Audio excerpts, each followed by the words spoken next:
بسم اللہ الرحمن الرحیم۔ السلام علیکم ناظرین، حاضر خدمت ہے آپ کا میزبان عبدالقدوس راولپنڈی اسلام آباد کی تازہ ترین اپڈیٹس کے ساتھ۔ ناظرین، آخر کار اسٹیبلشمنٹ نے ہتھیار ڈال دیے ہیں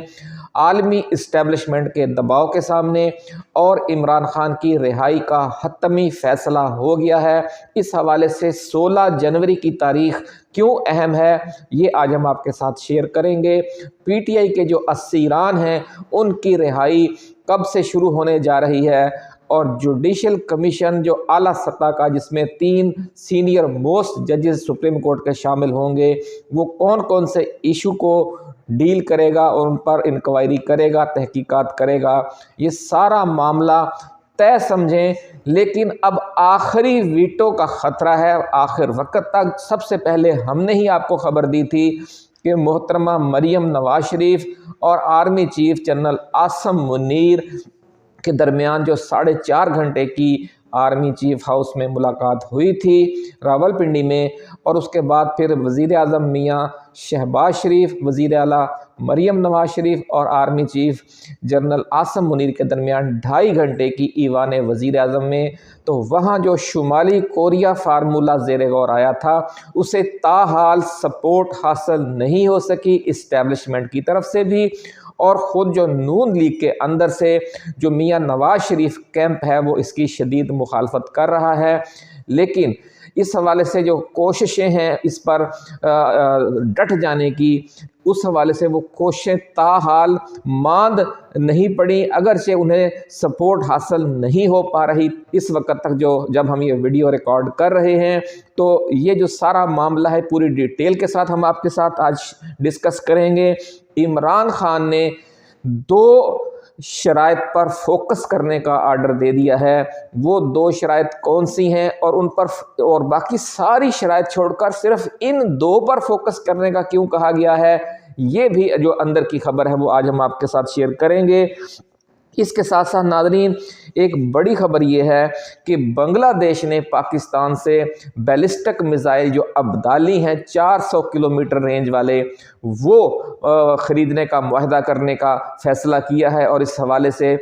جو نیگوسیشن جاری ہیں دونوں حکومتوں کے درمیان، اس کی خبر بھارت سے لیک ہوئی ہے، بھارت میں شائع ہوئی ہے۔ یعنی بھارت کی کو پریشانی ہے کہ پاکستان اور بنگلہ دیش قریب آ رہے ہیں، اور جو بنگلہ دیش پر بھارتی اجارہ داری تھی، بھارتی غلبہ تھا بنگلہ دیش کی پالیسیوں کا، وہ ٹوٹنے والا ہے۔ حتیٰ کہ جو طاقت کا توازن ہے مشرقی پاکستان میں اور مشرقی ہندوستان میں، وہ بھی اب خطرے میں پڑ گیا ہے، کیونکہ اگر جو بنگلہ دیش ہے وہ پاکستان سے JF-17 تھنڈر طیارے اور ابدالی میزائل حاصل کر لیتا ہے مستقبل قریب میں، تو اس سے دونوں ممالک کے جو تعلقات ہیں وہ فوجی تعلقات بھی مضبوط ہوں گے، اور اس کے بعد معاشی تعلقات بھی بہتر ہوں گے، کیونکہ بنگلہ دیش نے امریکہ کے ساتھ ساتھ چین کے ساتھ بھی تعلقات بہتر بنانے کی پالیسی چین کے ساتھ بھی تعلقات بہتر بنانے کی پالیسی اپنائی ہے، اور پاکستان کے بھی ایک طرف امریکہ سے اچھے تعلقات ہیں اور دوسری طرف چین سے بھی اچھے تعلقات ہیں۔ تو یوں کہ نئے عالمی جو توازن ہے طاقت کا، اس میں بھی دونوں ملکوں کی اب پالیسیاں یکساں ہونے جا رہی ہیں۔ اس کے ساتھ ساتھ محترمہ مریم نواز شریف نے جو لال جوڑا پہنا تھا بھتیجے کی شادی میں، تو اس کے حوالے سے جو مختلف خبریں گرم تھی، کوئی کہہ رہا تھا وہ 45 لاکھ کا ہے، کوئی کہہ رہا تھا 1 کروڑ کا ہے، کوئی کہہ رہا تھا 10 لاکھ کا ہے، تو اب اس کی جو اصل قیمت ہے بھارتی روپے میں وہ بھی سامنے آ گئی ہے، اور اسی تناسب سے پاکستانی روپے میں وہ جوڑا کتنی مالیت کا ہے، یہ خبر بھی آج ہم آپ کے ساتھ شیئر کریں گے۔ عمران خان نے ناظرین ایک اور بڑا دھماکہ آج کر دیا ہے۔ انہوں نے کہا ہے کہ 26 نومبر کے جو لاپتہ لوگ ہیں وہ ان کی تعداد بہت زیادہ ہے، اور انہوں نے یہ بھی کہہ دیا ہے کہ جس طرح لال مسجد میں شہداء کی لاشیں ٹھکانے لگائی گئی تھیں، اسی انداز میں 26 نومبر کے جو پی ٹی آئی کے شہداء ہیں ان کی لاشیں بھی ٹھکانے لگائی گئی ہیں۔ تو یہ بہت بڑا انہوں نے بیان دے دیا ہے۔ یہ خبر مختلف یوٹیوبرز کی طرف سے، پی ٹی آئی کے مختلف عہدیداروں کی طرف سے یا کچھ غیر جانبدار حلقوں کی طرف سے یہ خبریں آ رہی تھیں، لیکن اب چیئرمین کی طرف سے خود یہ بیان آ جانا، اس سے بڑی دھماکہ خیز صورتحال پیدا ہو گئی ہے۔ اور یہ کہا جا رہا ہے کہ اگر حکومت نے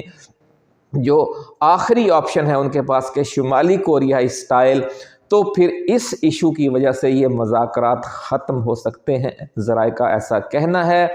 ساری تفصیل ناظرین آج ہم آپ کے ساتھ شیئر کریں گے۔ جو ترجمان ہیں حکومتی ٹیم کے عرفان صدیقی، ان کی جو میڈیا سے بات ہوئی ہے وہ بھی آج ہم آپ کے ساتھ شیئر کریں گے۔ علیمہ خان نے، اسد کیسر نے جو بات کی میڈیا سے وہ بھی آج ہم آپ کے لیے لے کر آئے ہیں، اور خاص طور پر یہ بات کہ ان دو مطالبات پر فوکس کیوں ہونے جا رہا ہے، وہ مطالبات کون سے ہیں، اس پر سے اب ہم ویڈیو کا آغاز کرتے ہیں۔ لیکن آغاز کرنے سے پہلے ہم اپنے نئے آنے والے دوستوں کو یاد دلائیں گے کہ وہ اپنے اس چینل کو سبسکرائب کر کے بیل آئیکن ضرور دبا دیں، تاکہ ہماری نئی آنے والی ایسی ہی ایکسکلوسیو ویڈیوز آپ کو بر وقت ملتی رہیں اور کوئی اہم ویڈیو آپ کی نظروں میں آنے سے رہ نہ جائے۔ ناظرین، پی ٹی آئی نے یہ طے کر لیا ہے کہ حکومت کے سامنے اب صرف 2 مطالبات رکھے جائیں گے، یعنی مطالبات کا سمجھ لیں کہ جمعہ بازار نہیں لگایا جائے گا، 2 ٹوک بات ہوگی، جسے کہتے ہیں 2 ٹوک بات ہوگی، اور 2 ٹوک بات کے لیے جو مطالبات ہیں وہ بھی 2 ہی ہوں گے۔ ان میں پہلا مطالبہ یہ ہوگا کہ جوڈیشل کمیشن بنایا جائے 9 مئی پر اور 26 نومبر پر، اور جو سینئر موسٹ 3 جج صاحبان ہیں سپریم کورٹ کے، ان پر مشتمل یہ جوڈیشل کمیشن ہو، یعنی chief justice of Pakistan justice Yahya Afridi اور جسٹس منصور علی شاہ اور جسٹس منیب اختر، ان 3 ججز پر مشتمل ایک جوڈیشل کمیشن کا مطالبہ کیا گیا ہے۔ اور دوسرا، جو قیدی ہیں ان کی رہائی جو ہے وہ فوری طور پر عمل میں لائی جائے۔ جو پی ٹی آئی کے ہزاروں قیدی جیلوں میں بند ہیں، ان کی فہرستیں تیار ہو چکی ہیں، ان کے خلاف جو کیسز ہیں وہ تیار ہو چکے ہیں۔ ایک کارکن پر 10 20 30 ایف آئی آرز ہیں، تو وہ کس طرح ناظرین جو موجودہ عدالتی عمل ہے اس کے تحت وہ باہر آ سکتے ہیں، یہ آپ بھی سمجھ سکتے ہیں کہ یہ ناممکن بنا دیا گیا ہے کہ جو موجودہ نظام انصاف ہے اس کے تحت 30 40 20 ایف آئی آرز والا بندہ کس طرح رہائی پا سکتا ہے۔ ایک ایف آئی آر میں ضمانت کرواتے ہیں تو دوسری میں اٹھا لیا جاتا ہے، دوسری میں کرواتے ہیں تو تیسری میں اٹھا لیا جاتا ہے، اور یہ ایک لامتناہی سلسلہ جاری ہے۔ اور جب 25 یا 30 میں تمام میں ضمانت ہو جاتی ہے تو کوئی نئی ایف آئی آر نکل آتی ہے یا کسی اور ایف آئی آر میں نام ڈال دیا جاتا ہے جو پہلے سے درج ہو چکی ہیں۔ اور یہ آپ کو پتہ ہی ہے کہ تھانے کچہری کی سیاست پاکستان میں جس طریقے سے ہوتی ہے، وہ پی ٹی آئی کے خلاف اس خاص انداز میں وہ سمجھ لیں کہ برسر پیکار ہے حکومت اور خود اسٹیبلشمنٹ بھی۔ دوسری بڑی خبر ناظرین یہ ہے کہ پہلے جو مذاکرات ہیں یہ 3 جنوری کو اگلا دور ہونا تھا، لیکن اب یہ فیصلہ کیا گیا ہے کہ یہ 2 جنوری کو ہوں گے۔ اس حوالے سے نوٹیفیکیشن باقاعدہ جو قومی اسمبلی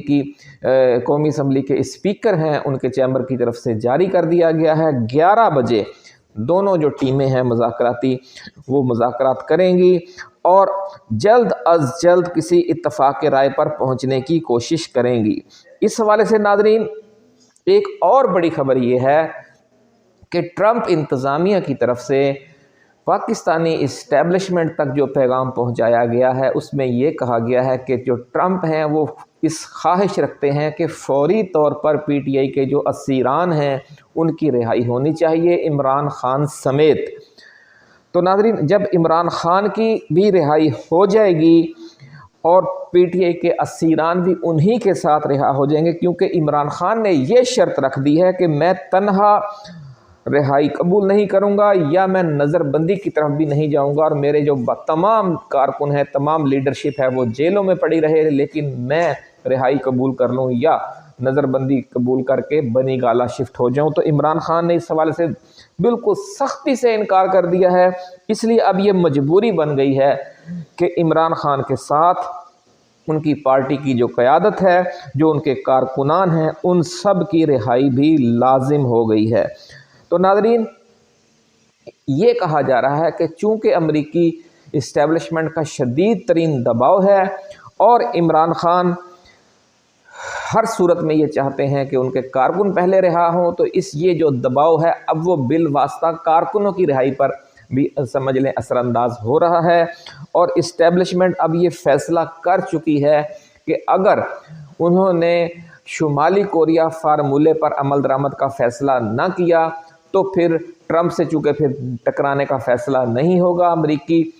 جو نئی حکومت ہے، جو نئے صدر ہیں، ان سے ٹکرانے کا فیصلہ کرنے کی بجائے ان کے ساتھ تعاون کرنے کا فیصلہ کیا جائے گا، ان کی کال پر لبیک کہنے کا فیصلہ کیا جائے گا۔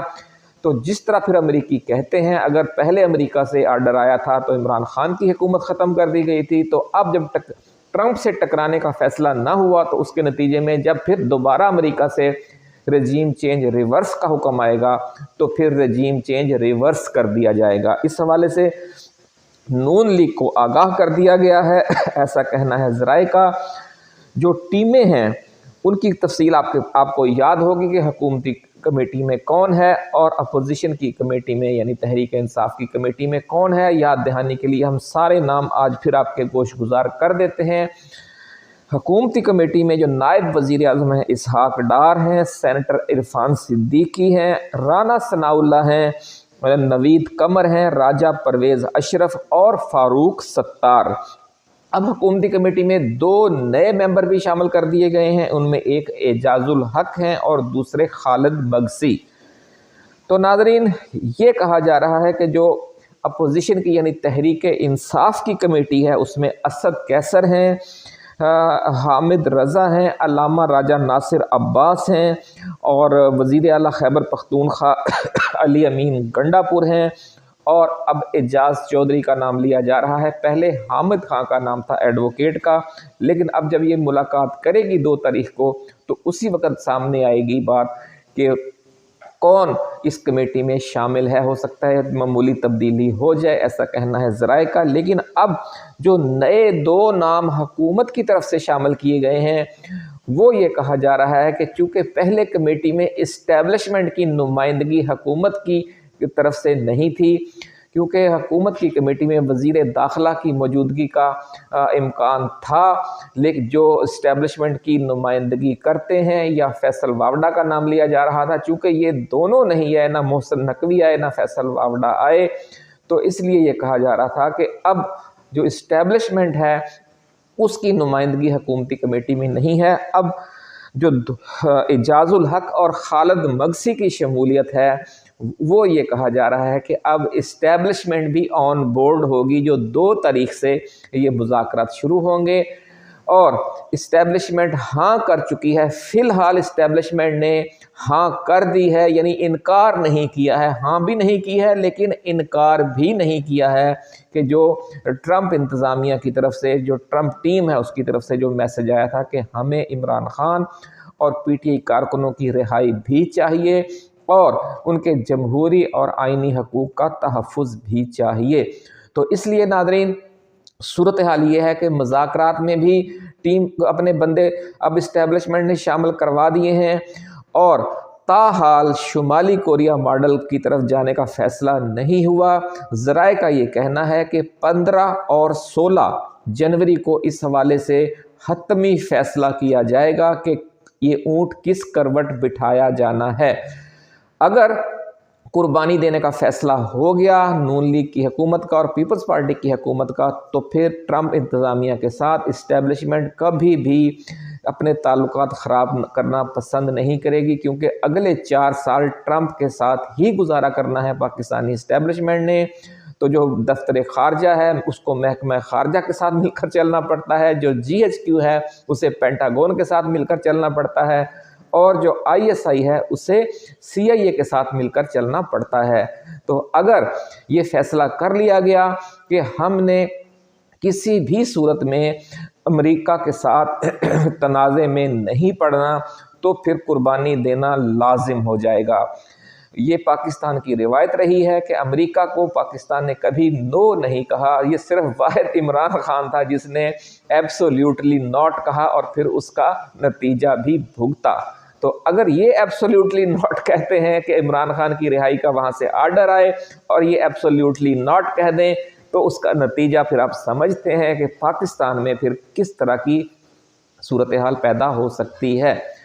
پھر ذرائع یہ کہہ رہے ہیں کہ اگر یہ اس طرف جاتے ہیں، شمالی کوریا بننے کی کوشش کرتے ہیں اور محترمہ مریم نواز شریف کو یا نواز شریف کو سامنے لاتے ہیں بطور وزیر اعظم یا بلاول بھٹو کو سامنے لاتے ہیں تو پھر صورتحال گھمبیر بھی ہو سکتی ہے۔ ایک ذرائع یہ بھی کہہ رہے ہیں کہ مولانا فضل الرحمان کو صدر مملکت اور بلاول بھٹو کو وزیر اعظم بنانے کی ایک تجویز زیر غور ہے، اور اگر امریکہ سے انہوں نے یہ یس کروا لیا کہ ہم افغانستان کے ایشو پر کوئی نئی پالیسی اختیار کریں گے یا معاملات کو امریکی مفادات سے ہم آہنگ کریں گے تو پھر کوئی بڑی تبدیلی پاکستان میں بھی آ سکتی ہے موجودہ رجیم کے اندر ہی، اور عمران خان کو نو بھی کیا جا سکتا ہے۔ یہ توقعات ہیں ہماری اسٹیبلشمنٹ کے چہیتے جرنلسٹوں میں۔ اصل بات یہ ہے جو ہم آپ کے ساتھ شیئر کر رہے ہیں کہ وہ یہ کہہ رہے ہیں کہ جو موجودہ اسٹیبلشمنٹ ہے، اگر افغانستان کے ایشو پر کوئی ایسی صورتحال ہنگامی حالت پیدا ہو جاتی ہے پاکستان کے اندر تو پھر امریکہ جو ہے وہ اس کی مجبوری بن جائے گی کہ وہ پاکستان کا ساتھ دے، کیونکہ افغانستان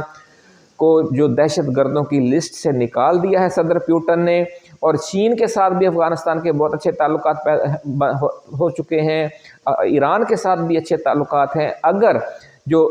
افغان طالبان کی حکومت ہے اس نے ٹی ٹی پی کی سپورٹ شروع کر دی اور اس کو پھر روس، چین اور ایران کی بھی سپورٹ حاصل ہو گئی تو پھر پاکستان کو ایک بار پھر پرانی سرد جنگ والے زمانے میں جانا پڑے گا اور امریکہ کا فرنٹ لائن اسٹیٹ اتحادی بن کر ایک بار پھر امریکی چہیتا بن جانا پڑے گا۔ تو اس پالیسی کے تناظر میں جو ہماری موجودہ حکومت کے چہیتے اور اسٹیبلشمنٹ کے قریبی صحافی ہیں وہ یہ دعوے کر رہے ہیں کہ اس ایسی صورت میں پھر عمران خان کا جو آپشن ہے وہ بیک برنر پر جا سکتا ہے اور موجودہ حکومت اور اسٹیبلشمنٹ کی جو موجودہ قیادت ہے اس کو چہیتا بنا لیا جائے گا پینٹاگون کی طرف سے، اور جو پینٹاگون ہے پھر اس صورت میں پینٹاگون اور سی آئی اے مل کر ٹرمپ کو بھی مینیج کر لیں گے۔ یہ توقعات ہیں جن کی بنیاد پر یہ مذاکرات کی کھچڑی آگے بڑھائی جا رہی ہے، لیکن ذرا یہ کہتے ہیں کہ اس حوالے سے جو حتمی فیصلہ ہے وہ 15 اور 16 جنوری کو ہوگا یا پھر ٹرمپ کے حلف اٹھانے کے بعد یہ معاملہ فائنل ہوگا، یعنی 21 جنوری سے 31 جنوری تک۔ اس کی وجہ یہ ہے ناظرین کہ عمران خان نے بھی جو حکومت کو ڈیڈ لائن دی ہوئی ہے وہ 31 جنوری تک کی ہے کہ اگر آپ نے ان مذاکرات میں سے کوئی نتیجہ نکالنا ہے تو ہم 31 جنوری تک انتظار کریں گے، کیونکہ عمران خان بھی سمجھتے تھے کہ ٹرمپ کے باقاعدہ اقتدار سنبھالنے سے پہلے ہو سکتا ہے وہ اتنے مؤثر ثابت نہ ہو سکیں، اس لیے انہوں نے ہفتہ 2 ہفتے یا 1 ماہ کی ڈیڈ لائن نہیں دی بلکہ انہوں نے 31 جنوری تک کی ڈیڈ لائن دی ہے۔ تو یہ بھی اہم ایشو ہے جس سے آپ سمجھ سکتے ہیں کہ عمران خان بھی بڑے جہاں دیدہ ہیں اور ہر معاملے کو اور اس کی سمجھ لے کہ بڑی دور اندیش ایک انداز میں وہ کھیل رہے ہیں، اور اب انہوں نے جو شارٹ لسٹ کر دیے ہیں، انہوں نے جو فروری کے الیکشن کا ایشو ہے فارم 47 اور فارم 45 کا، اس کو بھی موجودہ مذاکرات کی کمیٹی کے دائرہ اختیار سے نکال دی ہے اور صرف 2 ایشو کر دیے ہیں شارٹ لسٹ کر کے تاکہ وہ 2 ایشو ہوں کہ جو موجودہ حکومت کے خلاف نہیں ہے۔ اس میں بڑا یہ ٹیکٹیکل نقطہ ہے ناظرین کہ اب جو 2 ایشوز پر مذاکرات ہو رہے ہیں، ایک ہے گرفتاریاں جو پی ٹی کے کارکن گرفتار ہیں اور جو انتقامی کارروائیاں ہیں۔ عمران خان سمجھتے ہیں کہ یہ حکومت سے زیادہ یہ سارا کچھ پی ٹی آئی کے خلاف یا عمران خان کے خلاف جو گرفتاریوں والا ایشو ہے یہ اسٹیبلشمنٹ کا کیا ہوا ہے۔ دوسرا نقطہ یہ ہے کہ 26 نومبر اور 9 مئی یہ دونوں بھی اسٹیبلشمنٹ کی طرف سے پی ٹی آئی کے ساتھ جو ظلم اور زیادتی ہو رہی ہے یہ وہ معاملہ ہے۔ تو اب جو حکومت کے ساتھ مذاکرات ہو رہے ہیں اس میں حکومت کے خلاف جو پی ٹی آئی کا سٹانس ہے وہ تو ہے فروری کے الیکشن والا، فارم 47 والا، تو اس کو نکال دیا ہے۔ اس لیے اب حکومت کے ساتھ براہ راست ان مذاکرات کے جو دو نکات ہیں ان میں کوئی سمجھ لیں کہ پی ٹی آئی کا تنازع نہیں ہے۔ اب اگر حکومت چاہے تو پی ٹی آئی کو ریلیف دے سکتی ہے، لیکن اس صورت میں اس کو اسٹیبلشمنٹ کے ساتھ اس کے تعلقات خراب ہو سکتے ہیں۔ اسٹیبلشمنٹ کی چونکہ نمائندگی بھی نہیں تھی تو اس لیے حکومت بھی پریشان تھی کہ ان دو ایشوز پر ہم کیا بات کریں گے، جبکہ یہ تو اب ہمارے ایشو ہیں ہی نہیں، یہ تو اسٹیبلشمنٹ کے ایشو ہیں۔ تو اس لیے اب جو دو نئے اس میں انہوں نے ڈالے ہیں، ایک خالد مگسی اور اعجاز الحق، یہ اب اسٹیبلشمنٹ کے لوگ ہیں، آپ سمجھتے ہیں، وہ اب چونکہ اس میں براہ راست اندر ہوں گے مذاکرات میں، اور پھر باہر جا کر وہ آرمی چیف کو اور فوجی قیادت کو رپورٹ دیا کریں گے۔ اب ناظرین آخر میں محترمہ مریم نواز شریف نے جو سرخ جوڑا پہنا بہت شاہکار قسم کا، اس کی قیمت کے حوالے سے بڑی مختلف گفتگو ہو رہی ہے۔ یہ سبیہ ساچی جو ایک بڑی معروف ڈیزائنر ہیں، ان کا تیار کیا ہوا سیلیبریٹی ڈیزائنر ہیں، وہ بہت بڑی انڈیا کی، انہوں نے یہ سوا جوڑا یعنی سرخ جوڑا تیار کیا ہے۔ کچھ لوگ کہہ رہے تھے کہ اس کی قیمت کروڑوں میں ہے، پھر 45 لاکھ کی ایک فگر آئی، لیکن یہ دونوں جو فگرز ہیں یہ غلط ہیں۔ اور اب جو تازہ ترین رپورٹ کلیکشن ہیریٹیج برائڈل کی طرف سے باقاعدہ دی گئی ہے، جو بھارتی کمپنی ہے جس سے یہ جوڑا خریدا گیا ہے، انہوں نے یہ کہا ہے کہ یہ 4,95,000 بھارتی روپے کا یہ سرخ جوڑا تھا۔ پاکستانی کرنسی میں ناظرین اس کی قیمت جو بنتی ہے وہ 16,23,609 روپے بنتی ہے۔ تو یوں سمجھ لیں کہ بھتیجے کی شادی میں محترمہ مریم نواز شریف نے 16.25 لاکھ کا صرف جوڑا پہنا، جو جیولری پہنی، جو باقی چیزیں پہنی، جو ہیرے جواہرات اور موتی اور جو جوتا اور جو پرس ان سب کی اگر قیمت لگائی جائے تو ہو سکتا ہے یہ کروڑ تک پہنچ جائے۔ تو یہ ہے ہماری حکمران کلاس اور ان کا لیول۔ تو اسی کے ساتھ اجازت دیجیے، اپنا خیال رکھیے گا، اللہ حافظ۔ پاکستان زندہ باد۔